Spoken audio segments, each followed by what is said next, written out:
Hey everybody, happy Friday. We made it through another week, and I'm really excited to chat with a leader in the innovation economy, the gig economy, talking about the future of work and more with Michael from Torc. How are you, Michael? I'm doing well. Yeah, thanks for having me. Well, thanks for being here. Really intrigued by your startup and your mission.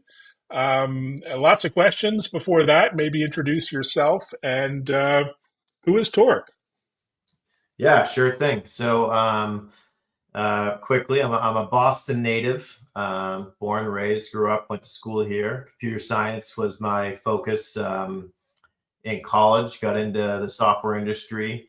Found consulting, and early in my career, I kind of realized that this whole talent industry was needed some innovation, right? I did a lot, basically since 2002. That's been the focus of my work, is kind of how do you take what has been, sort of a traditional talent acquisition process, whether you're thinking about consulting, staffing, and direct hiring, and moving that into more of a digital platform experience. Torc is the culmination of a lot of my experiences over the past 20 plus years. So we started Torc in September of 2021, and the whole idea of Torc is, how do we provide access to job opportunities to a global network of freelance contractors. So professional developers, we focus in the software industry, and we have a global community of talent that we're constantly growing. So we're going out and finding new talent. We're bringing them into Torc with the promise of giving them job opportunities, giving them career growth opportunities. And then the other side of our model is going out and finding businesses that want access to this talent that we've collected. And then the middle of it is really it's the orchestration is done by our technology platform. So, we're all pretty familiar with marketplace models and businesses these days, and that's what Torc is at its core, from a tech platform perspective. Fantastic. Many of us have become familiar with the gig economy through places like Fiverr and Upwork and others. With mixed results, I'd say it's really interesting unicorns. But how do you see yourself in this landscape of gig economy companies, and what's your unique position there? Yeah. So it's a little bit more come from my background. Previously I built a company called Topcoder. It was a very successful crowdsourcing business Hmm. model. Maybe a little similar to what a Fiverr is like, in terms of the high transaction volume, go in, put work out there, get multiple people come in. Um, really had a great time building that. It was acquired by Wipro. It's still up and running. It's got a Hmm. um, but one of the things I learned was, in some of these business models, you can lose the connection with that talent. Hmm. And we're humans, and we want to be connected to the people we're working with, and we want to have relationships with them. And there's more than just a work product that gets exchanged when you're working with somebody, when you meet somebody. So, Torc is a little different from what an Upwork or a Fiverr marketplace would look like, which is very transactional. It's Hmm. very kind of black box, if you will, and short term. Could be a number of days or a number of weeks that engagement would last. Torc's focus is really our average engagement size is about 6 months. And so we're aiming to build longing um, connections between our customers and our talent. And so we use a lot of the same dynamics, but our marketplace dynamics, to find that talent. So that's kind of the core difference. Like we run technology assessments. We have things like, Hmm. events or crowdsourcing challenges, but it's in the spirit of how do we identify that great talent that exists out there, globally. How do we engage them? How do we find out what they're interested in? And then when we have a need from a customer, we can connect them and sort of get out of the way and say, hey, you know, you need a developer for 6 months to work on a product. We're going to find you the best fit very quickly, very rapidly from our existing community.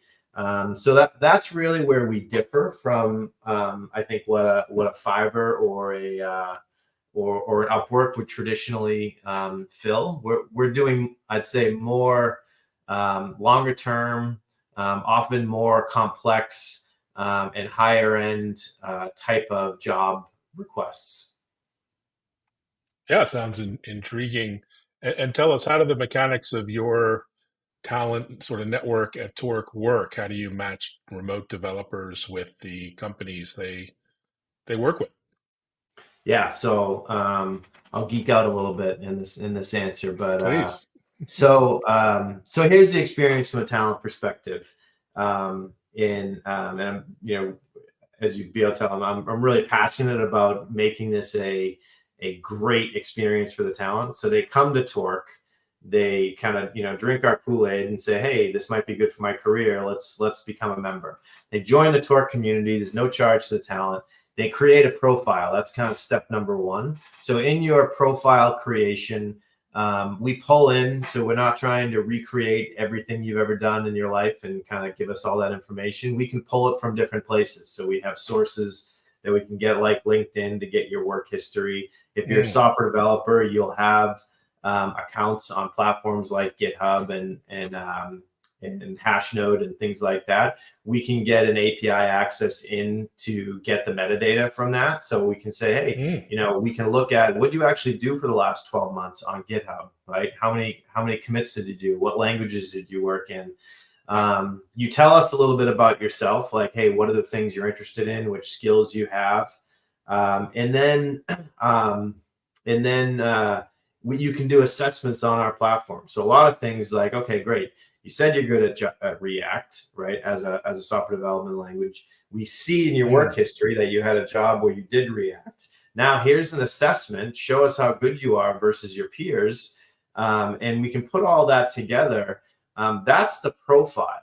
But where it gets interesting is how our platform works. We're heavily AI, an intelligent platform using AI. So all of that data gets put through an AI embedding process, which we basically take all of that, we chunk it up, and we can find out, like, okay, hey, if you're good at Kubernetes, that means you're also good at containers, and you're good at, you know, these other things that may not be reflected in your profile, may not be reflected in your LinkedIn, may not be reflected in your GitHub stats. So we really create this, you know, almost a reverse semantic match of your profile so all that data goes into a vector database, and Mm. then so that's the entry point for a talent. We have a lot of other engagements, like, hey, come participate in a project that we're putting out there. Here's a task that you can do. All of it generates more data we put into our vector database. We also have a productivity tool called Codalike. So Codalike is Mm. kind of like, not wearing my Apple Watch, but if I was, I'd look at, you know, what was my activity for today? What were my move rings? Codalike gives us, it gives the developer like statistics and measurement about how often they're in the flow state, how often, where they're spending Mm. their time. Are they coding? Are they reading code? Are they debugging? How many times are they context switching? And it's just a coach for them. So it's data, Wow. it's their data. We don't use that data. We don't publish that data. But it does allow us to understand the strengths of a developer, right? And capture more things that we can put into that search criteria. So when we finally do get a job description from a customer, we also parse that. We get the embeddings from it. And then our matching criteria in our vector database is very, very powerful.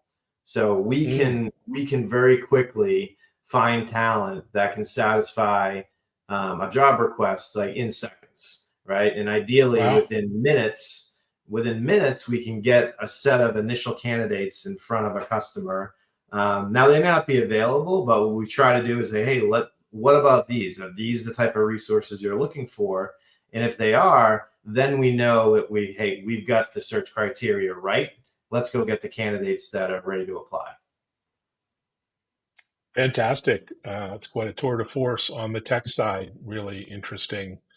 Um, and talk about the world of hybrid teams, hybrid work, remote work, where you focus your attention. I mean, how do these tools support a better sort of work culture relationship? Is often a challenge in these remote work settings. What have you seen in that regard, and how can we improve the sort of hybrid work environment? So I mean, I work, obviously you can see behind me, I work remotely. Mhm. I've worked remotely since 2013. Mm, Um, I strongly believe that that's the way to go.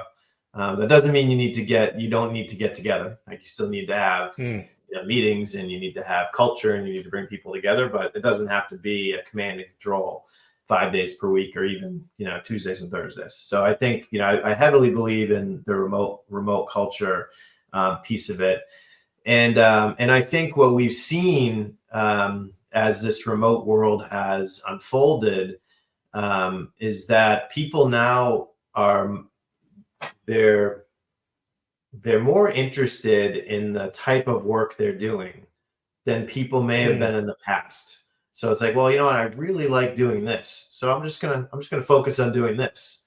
Instead of in the past where you show up to the office, you do whatever's on your list for that day. Some of that stuff that you really enjoy, some of it might not be. So I think what I'm trying to say is we've done a really good job as an industry to create a lot of optionality for workers to be able to mm, choose what they want to spend their time on. We certainly see this in the small business, medium-sized businesses are adopting it, where they're comfortable with, hey, I only need this person for 20 hours a week, but it's a really important skill set to me. So they're okay with that hybrid or fractional work environment.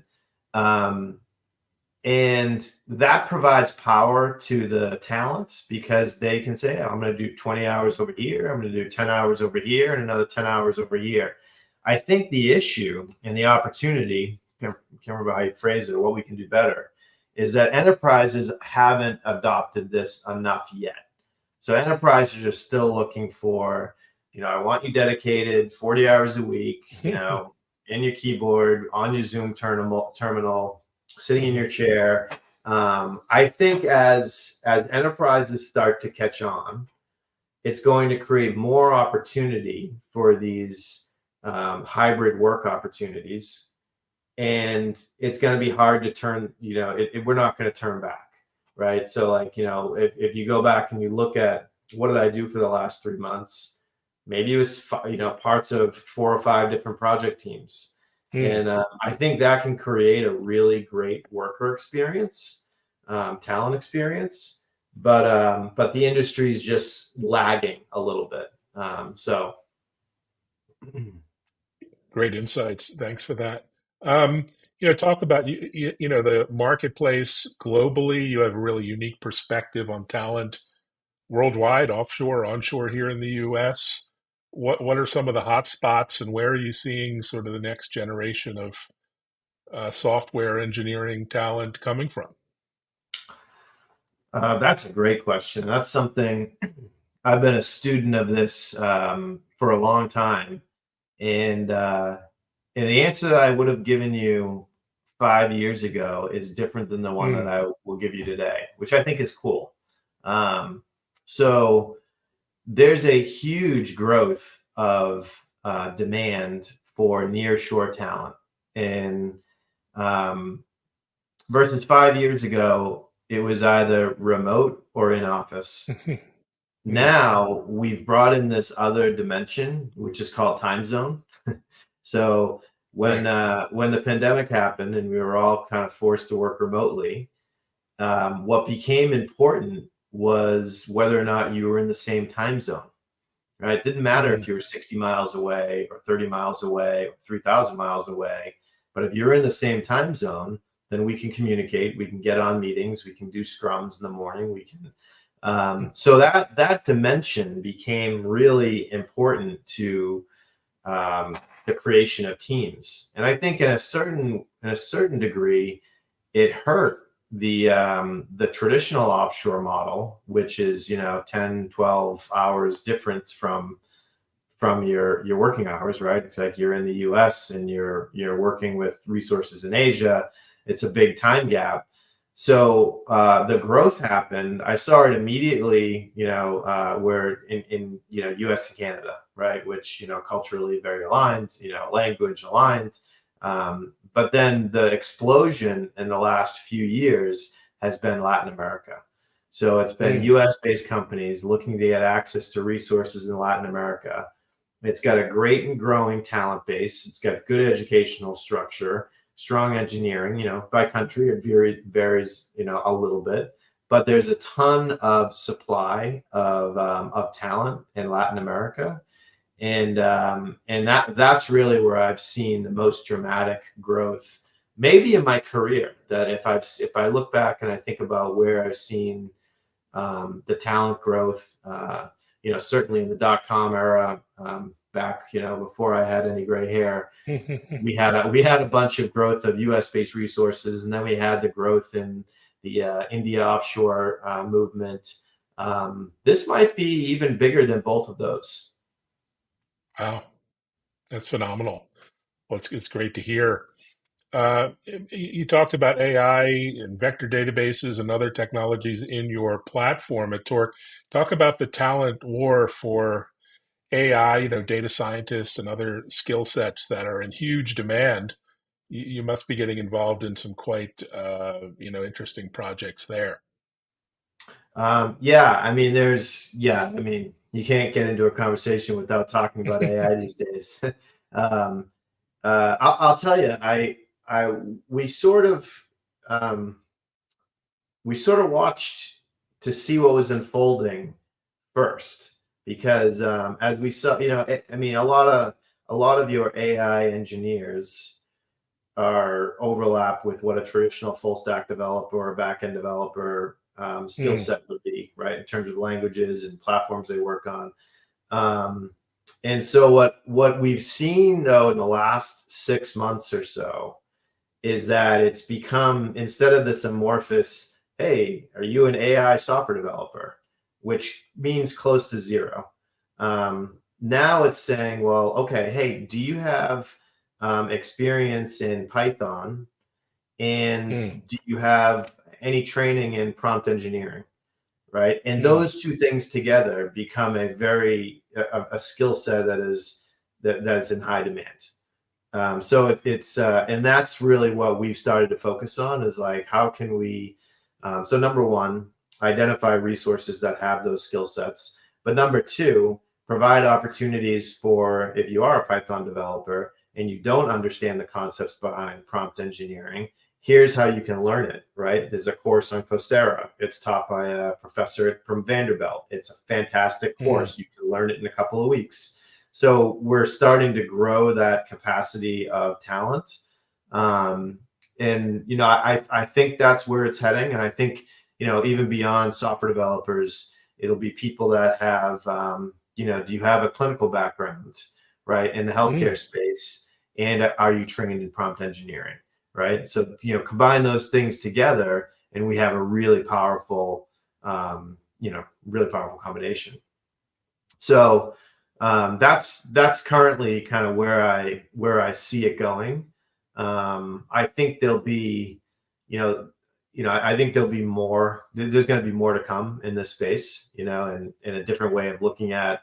I think the application landscape in terms of how we interface with apps is going to drastically change, because we can remove so many of the steps that we would traditionally, would take. So I'll give you a quick example of that. If you're looking for a candidate, right, trying to hire somebody, you write a job description, you post that job description, people apply for it. um, well, with all these advances in AI these days, you can just have a conversation like this and say, hey, I need somebody that has 3+ years of Python, knows how to use GitHub, has AWS guard duty experience, Mm, and just through this conversation fed into an AI interpreter, you can immediately match to the talent and skip the entire job description process, right? We get rid of mm. that job description completely. That's a very simple case, but I think there's a lot of these cases where we can rethink the flow of what would traditionally be, a process that we've come accustomed to. Wow, that's phenomenal. Really interesting. And just a second part thought on that. There's been lots of prognostication about how AI will impact developers, coders, and software engineers in general, and sort of from apocalyptic, to don't go study computer science to well, it's gonna create a boom benefiting developers of all kinds. What's your take on this future Yeah, of ours? that's a great question. I, just I'm an optimist.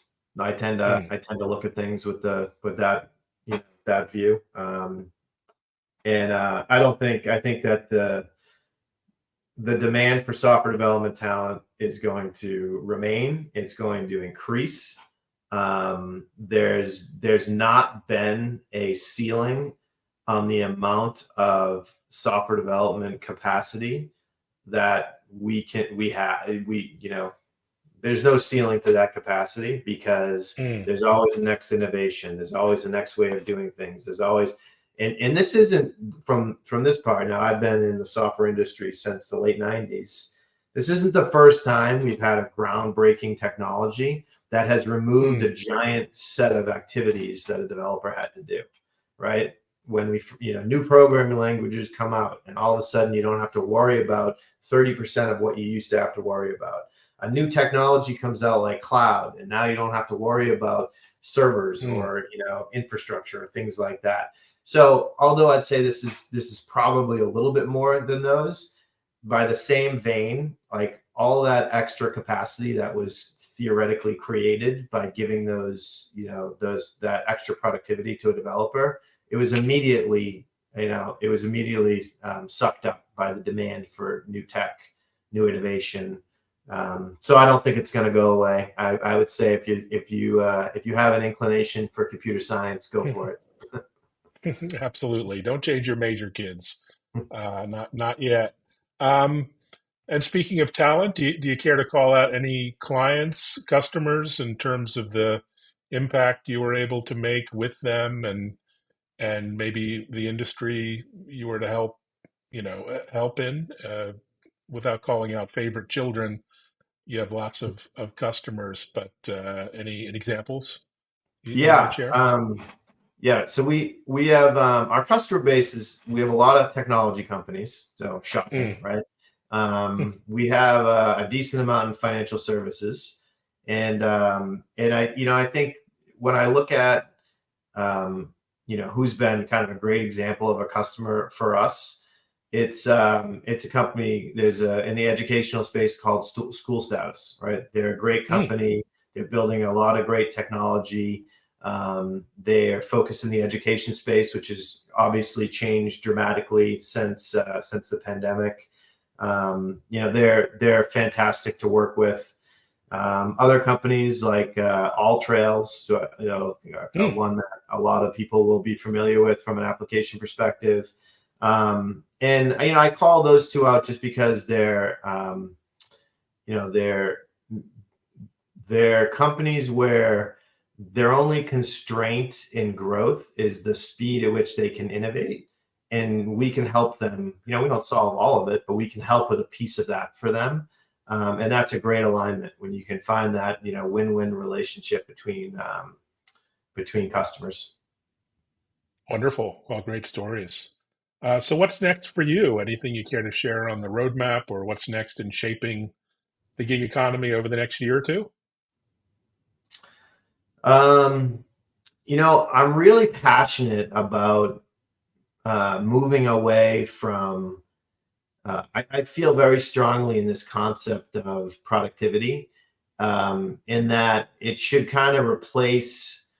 Uh, Traditionally, we've looked Mm, at the number of hours you work, or um, kind of tells us what you've produced, right? Or how much you should get paid. And in I think that we're going to move away from that, and it's going to be much more, what's the impact you're having? How productive are you as a software developer?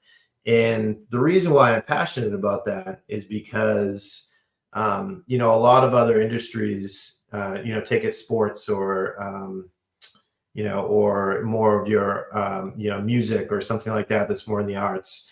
When you're really successful, you get more opportunity. You can earn more. You can kind of become a celebrity in your field. And I would mm. love to see that happen for software developers, where we start recognizing people for their contribution, right? And I think that doesn't happen in a lot of professions today. There's a lot of people that are impacting, behind the scenes of a very successful company, going from A to Z. And I'd love to see more emphasis be put on what impact people are providing, and recognizing them for that. So, not to get up on a soapbox on it, but you're going to see more innovations from Torc on helping to create tools that arm developers with productivity information, right? So how much impact are they having? Where are there areas for them to improve? So that's an area that I'm excited about. Oh, wonderful. Really fascinating topic. So you've had an amazing career journey. Care to share any advice to, younger entrepreneurs, up and coming startup founders within the gig economy or outside, on, blazing a trail in this space? Yeah. So a long time ago, Bill Joy had a quote that was something around, no matter which company you are, most of the smartest people work for somebody else, right? And I think you need, as an entrepreneur, as a professional, as even somebody that's coming out of college, you need to realize that concept applies to the individual too. And what that translates to me is find mentors in your career. And when you find a good mentor, never, ever, ever, ever let them go. And if you do that, and over time, when you become gray like me, you have a stable of mentors that you can go and you can talk to and you can rely on.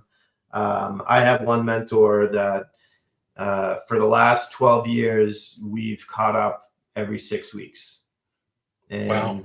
And we worked together at one point, and we continue to catch up. And it's so I would say that would be my biggest advice, is that, realize that you're not going to know everything. Be okay with it. But arm yourself with mentors that you can use to fill in those gaps.